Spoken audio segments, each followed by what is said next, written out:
ఒకప్పుడు గ్రామంలో మట్టి పాత్ర అంటే కేవలం కుండ, ముంత, చట్టి అలాంటివే.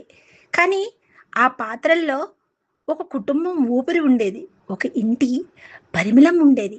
ఒక తల్లి చేతి ప్రేమ ఉండేది. ఉదయం లేస్తే మట్టి కుండలోని చల్లని నీళ్లు తాగేవారు. అది కేవలం నీరు కాదు, ప్రకృతి ఇచ్చిన ఆరోగ్యం. పొయ్యి మీద మట్టి చట్టిలో వండిన పప్పు వాసన వీధి చివరి వరకు వెళ్ళేది. అప్పుడు రుచికి రహస్యం మసాలాల్లో కాదు, మట్టిలో ఉండేది.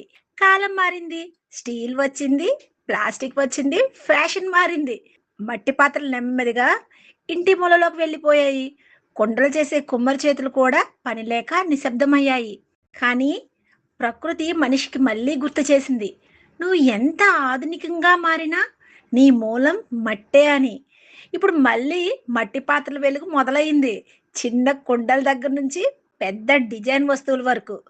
మట్టి టీ కప్పులు, బిర్యానీ పాత్రలు, వాటర్ బాటిల్స్, డిన్నర్ సెట్లు, ఇండోర్ ప్లాంట్, ఇలా ఎన్నో కొత్త రూపాల్లో మన ముందుకు వచ్చాయి.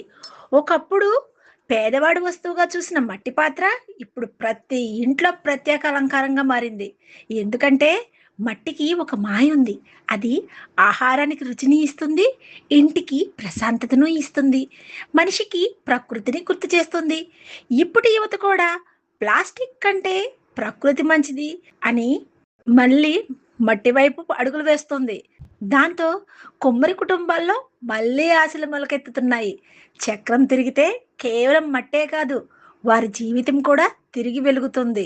మట్టి పాత్ర అనేది ఒక వస్తువు కాదు మిత్రమా, మన సంస్కృతి, మన ఆరోగ్యం, మన పాత జ్ఞాపకాల పరిమళం. కాలం ఎంత మారినా మట్టి వాసన మాత్రం మనసుని ఎప్పటికీ వదిలిపెట్టదు.